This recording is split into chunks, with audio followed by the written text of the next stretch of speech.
ఇందిరమ్మ ఇండ్లు ఏదో అన్నాడు, 6000 ఇండ్లు అన్నాడు. చెప్పి దగ్గర ఇప్పుడు 2 ఏళ్ళు అయిందా? అది ఎప్పుడు మే 2024లో ఎలక్షన్ అయింది, ఏప్రిల్ 2024. 6000 घर देता हूं बोले. मैं आज सवाल कर रहा हूं. నేను ఇవాళ మంత్రి గారిని అడుగుతున్నా, 6000 ఇండ్లని డైలాగులు కొట్టినావు కదా కంటోన్మెంట్ లో, 2000 రూపాయలు నోట్లు ఇచ్చి గెలిచినావు కదా, ఇవాళ 6000 ఇండ్లు అన్నావు కదా మంత్రి గారు, 6 ఇండ్లు చూపెడతావు ఎక్కడన్నా? నీ ముఖానికి 6 ఇండ్లు, 6000 ఇడిచిపెట్టు, 2 ఏళ్ళు ఒడిచిపోయింది, 6 ఇండ్లు కట్టినావా ఎక్కడన్నా? 6 ఇండ్లు కూడా ఇడిచిపెట్టు, 6 ఇటుక పిల్లలు పెట్టినావా ఎక్కడన్నా? ఇజ్జత్ ఉందా కనీసం మాటలాడితే? ఇక ఈ సిపాయట మనకంటే ఎక్కువ డబుల్ బెడ్రూమ్ ఇల్లు కడతాడట, లేకపోతే పోటీ చేయడట. అరే దమ్ముంటే నేను అడుగుతున్నా రేవంత్ రెడ్డి, నువ్వు చెప్పిన 420 హామీలు అమలు చేస్తా, చెయ్యకపోతే పోటీ చెయ్య అని చెప్పి దమ్ముంటే చెప్పు, బయటకు వచ్చి చెప్పు. ఉన్నదా ధైర్యం? 6 గ్యారంటీలు అంటివి, 100 రోజులు అంటివి, డైలాగులు కొడుతీవి. 6 గ్యారంటీలు 100 రోజుల్లో అమలు చేస్తా అని డైలాగులు కొడుతీవి. మరి 100 రోజులు వా ఇప్పుడు 900 రోజులకు వచ్చాయి. ఈ మధ్యన మొన్న ఆదిలాబాద్ పోతే అక్కడ ప్రెస్ వాళ్ళు అడిగింది, ఏమైనా రేవంత్ రెడ్డి గారు 100 రోజులు అంటివి, 6 గ్యారంటీలు అంటివి, మరి ఏమి కనబడతలేదు, ఏం సంగతి అంటే ఏమంటుండే ఎరికైనా కొత్తగా? ఎంత పెద్ద పైల్వాన్ అయినా, ఎంత కన్నలు తిరిగిన ఉస్తాద్ అయినా 3 నెలలనే పిల్లలు పుట్టిస్తాడా? ఈ మాట ముఖ్యమంత్రి చెప్పన్నా, మాకు తెలియదా? 9 నెలలకు పిల్లలు పుడతారని మనకు తెలియదా? మరి నేను ఒక్కటే అడుగుతున్నా రేవంత్ రెడ్డి గారు, 3 నెలల పిల్లలు పుట్టారని మాకు ఎరికే, కానీ 30 నెలలైనా పుట్టకపోతే నిన్నేమనాలి? మరి 30 నెలలు ఒడిచిపోయాయి కదా, మరి ఏమని విలువాలి ఇప్పుడు? నేనేం అంటలేను. ఏమన్నా అన్నావు అనుకో, గట్టిగా అన్నావు అనుకో, నీ లాగుల తొండలు ఇడిచి పెడతా. నేను అందుకే చెప్పిన మొన్న వాళ్ళ తమ్ముని పేరు కొండలరెడ్డి, వీని పేరు తొండలరెడ్డి, వీటి కూడా తప్పడే లొల్లిపోతుంది అని చెప్పిన. అది ఏం భాష, ఏం మాటలు, ఏం గలీజ్ మాటలు మాట్లాడితే నోరు తెరిస్తే బూతులు తప్ప. ఎలక్షన్లకు ముందేమో వాగ్దానాల వరద, ఇప్పుడు నోరు తెరిస్తే బురద, అంత తప్ప ఏమీ లేదు. ఒక్కటంటే ఒక్క మంచి మాట తెల్లారు లేస్తే ఎక్కడ మాట్లాడినా, ఆఖరికి పిల్లగాన్ల ప్రోగ్రాంకి పోయిన మోనెక్కను ఎదురుగా స్కూల్ పిల్లలు ఉన్నారు, వాళ్ళ ముంగట ఏం మాట్లాడాలో కూడా తెలియదా నీకు? కనీసం ఎదురుగా ఆడపిల్లలు కూర్చుంటే ఏం మాట్లాడనో తెలియదు, స్కూల్ పిల్లలు కూర్చుంటే ఏం మాట్లాడనో తెలియదు. ఏడవైనా ఒకటే లొల్లి, పేగులు తీసుకుంటా, మెడలేస్తా, గుడ్లు వీక్తా, గోటీలాడతా, లాగుల తొండలు ఇడిచి పెడతా, నేను చెప్పులు ఎత్తుకపోతా అనుకుంటారు ఢిల్లీలో. ఇవే మాటలు, లఫుట్ మాటలు తప్ప ఒక్క మంచి పని ఇది నేను చేసిన. హైదరాబాద్ నేను అడిగిన మొన్న ఏమని, ప్రభుత్వాన్ని 1,00,000 డబుల్ బెడ్రూమ్ ఇల్లు మేము కట్టినాం. కేసీఆర్ గారి ప్రభుత్వంలో 1,00,000 డబుల్ బెడ్రూమ్ ఇల్లు మేము దగ్గరుండి మున్సిపల్ మంత్రిగా నేను కట్టించిన. నేను అడిగిన, నువ్వు 2.5 ఏళ్ళు అయిపోయిందంటే 50% టైం అయిపోయింది నీది, ఒక్క ఇల్లు కట్టినవా? ఇందిరమ్మ ఇల్లు కడితే నేను రాజీనామా చేస్తా అని చెప్పిన. ఒక్కొక్కడు లేచి ఎగిరెగిరి పడుతురు, గింతున్నోడు కూడా. ఒక ఇల్లు చూపెట్టురు రాయి అంటే అది శాత కాదు. నేనేమడిగిన, నేను ఒక్క ఇల్లు కట్టినరా, కానీ ఎన్ని వేల ఇల్లు కూడా కొట్టినరు మీరు. హైడ్రా పేరు మీద ఎంతమంది గరీబుల కొంపలు ఉచ్చుకున్నారు, అది ఎందుకు చెప్పరు అంటే ఎగిరెగిరి పడుతున్నారు ఒక్కొక్కరు. నేను అడుగుతా ఉన్నా మిమ్మల్ని అందరినీ, కేసీఆర్ గారు ఉన్నప్పుడు హైదరాబాద్ మహానగరంలో 1 కాదు 2 కాదు 2.5 లక్షల మంది పేదలకు జీవో నంబర్ 58 కింద 59 కింద గరీబులకు పట్టాలు ఇచ్చినాం. తెలుసో తెలియకో గవర్నమెంట్ జాగాలో ఇల్లు కట్టుకుంటే 2.5 లక్షల మందికి పట్టాలు ఇచ్చిండు కేసీఆర్. నీ ముఖానికి నువ్వు ఒక్కలకి ఇచ్చినావా పట్టా? ఒక్క పట్టా ఇచ్చినవా? ఒక్క ఇల్లు కట్టినవా? ఒక్క ఇటుక పెట్టినవా హైదరాబాద్ లో? ఇలా మాట్లాడడానికన్నా సిగ్గుండాలి. ఏమనంటే జేబుల రిబ్బన్లు కట్ చేసేందుకు ఒక కత్తెర పెట్టుకొని తిరుగుతున్నాడు. మనం కట్టిన ఫ్లైఓవర్లు అక్కడ కట్ చేయాలి, మనం కట్టిన బిల్డింగ్లకు కట్ చేయాలి, మనం కట్టిన డబుల్ బెడ్రూమ్లకు 3 రంగులు ఉయ్యాలి, నేనే కట్టిన డైలాగులు కొట్టాలి, మనం ఇచ్చిన ఉద్యోగాలకు ఈయన పోయి కాయిదాలు ఇవ్వాలి. అంత తప్ప నువ్వు చేసింది ఏందా? ఏమన్నా మాట్లాడినావనుకో గట్టిగా, వెనకటికెవడో అన్నాడట, ముఖం బాగా లేకపోతే అద్దం బల కొట్టుకుంటుంటాడు. ముఖం బాగాలేక అద్దం బల కొట్టిండంట. అరే నీకు పరిపాలన చేత అయితే లేదు, నువ్వు చెప్పిన హామీలు అమలు చేయరా నాయన అంటే అప్పులపాలు చేసిపోయింది కేసీఆర్. అప్పులైపోయింది, మొత్తం దివాలా తీసింది, ఐపీ పెట్టినా అని మాట్లాడతాడు. నేను అడుగుతా ఉన్నా రేవంత్ రెడ్డిని, సరే నువ్వు అన్నది నిజమే అనుకుందాం ఒక నిమిషానికి, కేసీఆర్ అప్పులు చేసిండు అంటున్నావు. ఏం చేసిండు కేసీఆర్ గారు? అప్పులు చేసి, కేసీఆర్ గారు అప్పు చేసి 1,00,000 డబుల్ బెడ్రూమ్ ఇల్లు కట్టిండు హైదరాబాద్ లో. కేసీఆర్ గారు అప్పు చేసిండు, అప్పు చేసి ఏం చేసిండు? రైతుల ఖాతాల్లో 73,000 కోట్ల రూపాయలు వేసిండు కేసీఆర్ రైతు బంధు రూపంలో. కేసీఆర్ అప్పు చేసిండు, 2 సార్లు రుణమాఫీ చేసిండు, 30,000 కోట్లు రైతుల ఖాతాల్లో వేసిండు. కేసీఆర్ అప్పు చేసిండు భయ్, 1,00,000 కోట్లు ఖర్చు పెట్టి, 1 కాదు 2 కాదు 1,00,000 కోట్లు ఖర్చు పెట్టి కేసీఆర్ గారు విద్యుత్ వ్యవస్థ మొత్తం చక్కగా చేసిండు. అందుకే 24 గంటల కరెంటును 65 ఏళ్లలో ఇయ్యలేని దాన్ని ఒక 6 నెలలనే చేసి చూపెట్టిండు కేసీఆర్. కేసీఆర్ అప్పు చేసిండు, ఇంటింటికి నల్లా పెట్టి నీళ్లు ఇచ్చిండు. హైదరాబాద్ లో 20,000 లీటర్లు ఉచితంగా ఇచ్చిండు. ఎస్, కేసీఆర్ అప్పు చేసిండు. మీ కాంగ్రెస్ గవర్నమెంట్ లో 5 మెడికల్ కాలేజీలు లేకుండా తెలంగాణలో కేసీఆర్ అప్పు చేసి 33 మెడికల్ కాలేజీలు కట్టి ఎస్సీ ఎస్టీ బీసీ మైనారిటీ పిల్లలకు డాక్టర్ అయ్యే అవకాశం కల్పించిండు. కేసీఆర్ అప్పు చేసిండు, 33 నర్సింగ్ కాలేజీలు కట్టిండు. కేసీఆర్ అప్పు చేసిండు, కాళేశ్వరం ప్రాజెక్టు కట్టిండు, 45 లక్షల ఎకరాలకు నీళ్లు ఇచ్చిండు. పంజాబ్ను హర్యానాను దాటిపోయి తెలంగాణ ఇలా దేశానికి బువ్వ పెట్టే స్థాయికి వచ్చిందంటే కేసీఆర్ నచ్చింది కాబట్టి ప్రాజెక్టు. కేసీఆర్ అప్పు చేసిండు, 45,000 చెరువులు బాగు చేసిండు మిషన్ కాకతీయాల. కేసీఆర్ అప్పు చేసిండు, 15 లక్షల మంది ఆడపిల్లల పెళ్లిళ్ళు చేసిండు. కేసీఆర్ అప్పు చేసిండు, 15 లక్షల మంది ఆడ కూతురులకు కేసీఆర్ కిట్లు ఇచ్చిండు. కేసీఆర్ అప్పు చేసిండు, 200 పెన్షన్ 2,000 చేసిండు. నేను అడుగుతున్నా రేవంత్ రెడ్డి, నువ్వు వచ్చి 2.5 ఏళ్ళ 4 లక్షల కోట్ల అప్పు చేసినావు, ఎవరికి ఇచ్చినవా పైసలు?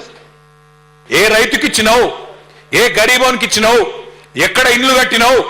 ఏం చేసినావు? మహిళలకు 2,500 ఇస్తాను, ఇచ్చినవా? ముసలులకు 4,000 పెన్షన్లు ఇస్తాను, ఇచ్చినవా? పిల్లగాళ్ళకు 2 లక్షల ఉద్యోగాలు ఇస్తాను, ఇచ్చినవా? 4,000 నిరుద్యోగ భృతి ఇస్తాడు, ఇచ్చిండా? స్కూటీలు ఇస్తా అన్నాడు, ఇచ్చిండా? స్కూటీలు లేవు, లూటీ మాత్రం జోర్దార్ నడుస్తున్నది. రైతు బంధు లేదు, రాహుల్ బంధు మాత్రం మంచిగా నడుస్తున్నది. రాహుల్ ఖాతాలో మాత్రం టింగు టింగు అని పడుతున్నాయి, ఇక్కడ రైతుల ఖాతాల్లో మాత్రం ఏది లేదు. యూరియా ఇచ్చే ముఖం లేదు, యూరియా ఇచ్చే తెలివి లేదు ఈ సన్నాసికి. ఈయనంట రైతు డిస్కామ్ పెడతాడంట. రైతుకు కరెంట్ ఇచ్చే తెలివి లేదు, యూరియా ఇచ్చే తెలివి లేదు, రైతు బంద్ వేసే ముఖం లేదు, రైతు కనీసం పండించిన పంట కొనే తెలివి కూడా లేదు నీకు. నువ్వు అంట రైతు డిస్కమ్ పెడతా అంటే ఎవడు నమ్ముతాడు స్వామి నిన్ను? రేవంత్ రెడ్డి మాటలు ఎట్లున్నాయంటే రైతుల గురించి, నేతి బీరకాయలో నెయ్యి ఎంత ఉంటుందో రేవంత్ రెడ్డికి రైతుల మీద గంతే ప్రేమ ఉన్నది. మైసూర్ పాకులో మైసూర్ ఎంత ఉంటుందో రేవంత్ రెడ్డి రైతు డిస్కంలో రైతు గంతే ఉన్నాడు. అది రైతు డిస్కమ్ కాదు, రైతు మెడకు ఉరిబెట్టే డిస్కాము, రైతును సంపేసే డిస్కాం తప్ప ఇంకొకటి కానే కాదు. ఇక్కడ ఉన్న మీరు కూడా చాలా మంది రైతు బిడ్డలే ఉంటారు. అందుకే చెప్తున్నా, మీరు పట్టణపోళ్ళైనా మీకు కూడా రైతులతో అంటూ సొంటూ ఉంటది. అందుకే చెప్తా ఉన్నా. ఇంకొక మాట కూడా నేను మీకు విజ్ఞప్తి చేస్తా ఉన్నా. సరే, రాజకీయం కైలాసం ఆటోసుంటుంది. అప్పుడప్పుడు మనం ఎంత మంచిగా పనిచేసినా పెద్ద బాంబు మింగేస్తుంది. పెద్ద బాంబు మింగితే ఏమవుతుంది? మళ్ళీ మొదటికెళ్ళి మొదలు పెట్టాలి. ఆడిరా లేదా మీరు? కైలాసం ఆట ఎప్పుడన్నా ఆడిరా లేదా? ఆడిరా? అట్లా అప్పుడప్పుడు అవుతుంది. మీరు హైదరాబాద్ వాళ్ళు మంచిగానే ఓటేసారు, కానీ ఊర్లల్లో పాపం నమ్మినరు. నమ్మిన పాపానికి ఇలా వాళ్ళే బాధపడుతున్నారు అందరికంటే ఎక్కువ. వడ్లు కొనేటోడు లేడు, మక్కలు కొనేటోడు లేడు, సంచులు ఇచ్చేటోడు లేడు. వీళ్ళకు ధాన్యం సంచుల మీద లేదు, ఢిల్లీకి పంపే ధనం సంచుల మీద మాత్రం బాగా మోజున్నది రేవంత్ రెడ్డి గారికి. ఆడికి మాత్రం మంచిగా పోతున్నాయి సంచులు, ఇక్కడ మాత్రం సంచులు లేవు. అందుకే నేను అనేది, ఇట్లాంటి దుర్మార్గమైన ప్రభుత్వాన్ని ఇవాళ దేశం మొత్తం కాంగ్రెస్ పార్టీని వదిలించుకున్నారు. ఈ దరిద్రం మాకొద్దని, కానీ మనోళ్ళు నెత్తి మీద దుక్కున్నారు. దానికి ఇలా బాధపడే పరిస్థితి వచ్చింది. అందుకే మీకు ఒక 2 నిమిషాలు ఎస్ఐఆర్ అంటే ఏందో కూడా నేను చెప్పే ప్రయత్నం చేస్తా. ఒక్కసారి దయచేసి మీ స్క్రీన్లు మీరు చూడాలని చెప్పి నేను కోరుతా ఉన్నాను. ఎస్ఐఆర్ అంటే special intensive revision. Special intensive revision అంటే ఏంది, దీనికి ప్రత్యేకత ఏంది, దీని అవసరం ఏంది, ఎందుకు చేస్తున్నారు, మీకు ఒక నిమిషం మీరు అర్థం చేసుకోవాలి. భారతదేశానికి స్వాతంత్రం 1947లో వచ్చింది. 48లో మనకు తెలంగాణ రాష్ట్రానికి, హైదరాబాద్ రాష్ట్రానికి 1 సంవత్సరం తర్వాత మనకు స్వాతంత్రం వచ్చింది. 48 నుంచి 51 మధ్యలో పెద్దలు మహానుభావులు, భారతరత్న దార్శనికుడు డాక్టర్ బాబాసాహెబ్ అంబేద్కర్ గారి నాయకత్వంలో ఆనాడు రాజ్యాంగాన్ని రాయమని చెప్పి ఒక కమిటీ వేసుకున్నారు. కమిటీ వేసుకుంటే బాబాసాహెబ్ అంబేద్కర్ గారు ఆ రోజు ఒక గొప్ప నిర్ణయం తీసుకున్నారు. ప్రపంచంలో ఏది ఎట్లా ఉన్నా, ఎవరైనా ధనికుడైనా, బాగా డబ్బులున్నోడైనా, లేదా అస్సలు డబ్బులు లేని పేదవాడైనా, భారతదేశంలో ఒక మనిషికి ఒకటే ఓటు హక్కు ఉండాలి. నువ్వు అంబానీ కావచ్చు, లేదా నిరుపేదవు కావచ్చు, కానీ నీకైనా అంబానీకైనా ఒకటే ఓటు హక్కు ఉండాలని చెప్పి నిర్ణయం తీసుకొని ప్రతి మనిషికి ఇచ్చే ఓటు విలువ ఒకటే ఉంటది అని నిర్ణయం తీసుకున్నారు. దాని ఆధారంగానే తర్వాత 1951-52లో మొట్టమొదటిసారి ఎన్నికలు జరిగినాయి.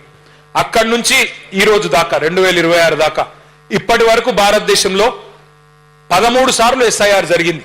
13 సార్లు. ఇదేం కొత్తది కాదు. ఎస్ఐఆర్ అంటే ఏం లేదు, పెద్ద కన్ఫ్యూజ్ అయ్యేది కూడా ఏం లేదు. కేవలం ఓటర్ లిస్టును జల్లెడబట్టే కార్యక్రమం.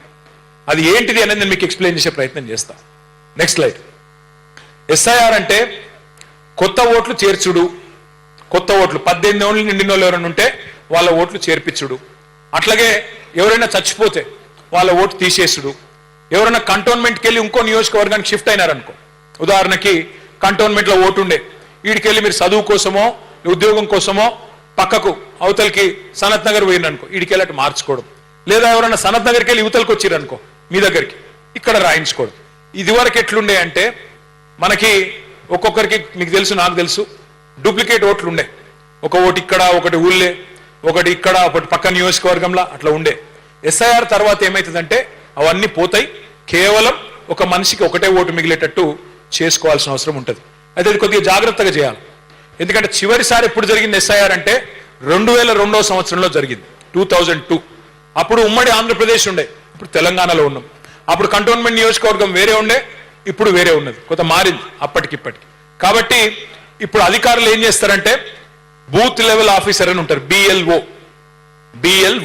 అంటే ఎవరు, అంగన్వాడీ టీచర్లు, అట్లాగే మున్సిపల్ అధికారులు, మీ కంటోన్మెంట్ అధికారులు ఉంటారు. వాళ్ళు ఏం చేస్తారంటే ఆ 2002 లిస్టు, ఓటర్ లిస్ట్ ఏదైతే ఉన్నదో అది ఇప్పుడు లేటెస్ట్ ఓటర్ లిస్ట్ 2025 ఏదైతే ఉన్నదో రెండింటిని పోల్చుకొని చూస్తారు. ఉదాహరణకి ఆ రోజు మీకు అప్పుడు 24 ఏళ్ల కిందట మీకు పిల్లలు లేరు, ఇప్పుడు పిల్లలు పుట్టినరు, వాళ్ళు 18 ఏళ్ళు దాటినరు, వాళ్ళని కంపల్సరీ మీతో మ్యాపింగ్ చేయాలి, ఫ్యామిలీ మ్యాపింగ్ లో మ్యాపింగ్ చేయాలి. ఆ రోజు మా అబ్బాయి లేడు, ఇగో ఈ రోజు ఉన్నాడు, మా పాప పేరు ఇది, మా బాబు పేరు ఇది, ఇద్దరికి 18 ఏళ్ళు నిండినాయి, వాళ్ళని రాసుకోండి అని చెప్పి ఒక ఎన్యూమరేషన్ ఫార్మ్ అని ఉంటుంది, ఆ ఎన్యూమరేషన్ ఫామ్ నింపాలి. అట్లాగే మనకి రెండోది ఏం జరుగుతుంది అంటే ఎవరైనా చనిపోతే ఆ రోజు 2002లో ఉన్న వాళ్ళు ఇప్పుడు లేని వాళ్ళు ఉన్నారనుకో, వాళ్ళది తీసేయాల్సి ఉంటుంది. అట్లాగే ఏమన్నా ఓటర్ షిఫ్టింగ్ ఉంటే అది కూడా తీసేయాల్సి ఉంటుంది. ఇది మొత్తం అయినాక ఒక నెల రోజుల పాటు జరుగుతుంది. మొత్తం అయినాక వాళ్ళు ఫస్ట్ ఒక డ్రాఫ్ట్ ఓటర్ లిస్ట్ అంటే ఒక ముసాయిదా వాళ్ళు పబ్లిష్ చేస్తారు. చేసినాక ఒక నెల రోజులు అందులో ఏమైనా తప్పులు ఉన్నాయా, కరెక్ట్గానే ఉందా, మీకు ఏమైనా అబ్జెక్షన్ ఉందా చెప్పనీకి ఒక నెల రోజులు టైం ఉంటుంది. ఆ నెల రోజుల తర్వాత ఫైనల్ ఓటర్ లిస్టు అక్టోబర్ 1 నాడు మరి మీకు పబ్లిష్ చేయడం జరుగుతుంది. ఇది చాలా చాలా ఇంపార్టెంట్. ఎందుకంటే రేపటి రోజున బోర్డు ఎలక్షన్ జరిగినా ఇదే ఓటర్ లిస్టు, రేపటి రోజున అసెంబ్లీ ఎలక్షన్ జరిగినా ఇదే ఓటర్ లిస్టు, రేపటి రోజున పార్లమెంట్ ఎలక్షన్ జరిగినా ఇదే ఓటర్ లిస్టు. అలగలగ ఓటర్ లిస్టులు ఉండయి, ఒకటే ఓటర్ లిస్టు మిగులుతుంది. ఆఖరికి అంతా జల్లెడ పట్టిన తర్వాత ఒకటే ఓటర్ లిస్టు. ఇది చాలా చాలా ఇంపార్టెంట్. 35,000 మంది మీకు బోర్డు ఎలక్షన్ లో ఓటేసే అధికారం లేకుండా పోయింది. ఎందుకు? డిఫెన్స్ ల్యాండ్స్ లో మీరు ఉన్నారు కాబట్టి. కానీ వాళ్ళందరికీ మనమే కొట్లాడాలి బీఆర్ఎస్ తరఫున, ఖచ్చితంగా వాళ్ళకు ఓటిప్పించే బాధ్యత మీరే తీసుకోవాలి ఎస్ఐఆర్లు అని చెప్పి కూడా నేను బూత్ లెవెల్ ఏజెంట్లుగా ఉన్న మా సోదరులని సోదరిమణులను నేను కోరుతాను. ఒకవేళ అధికారులు వినకపోతే మేము దాన్ని తీసుకొని చీఫ్ ఎలక్షన్ కమిషనర్ దగ్గర పోతాం, ఢిల్లీ పోతాం. ఆ 35,000 మందికి ఖచ్చితంగా ఓటు బోర్డు ఎన్నికలైనా, శాసనసభ ఎన్నికలైనా, పార్లమెంట్ ఎన్నికలైనా వారందరికీ ఒకటే తీరుగా ఓటేసే అధికారం ఉండే విధంగా చూసుకోవాల్సిన బాధ్యత మన మీద ఉంటుంది.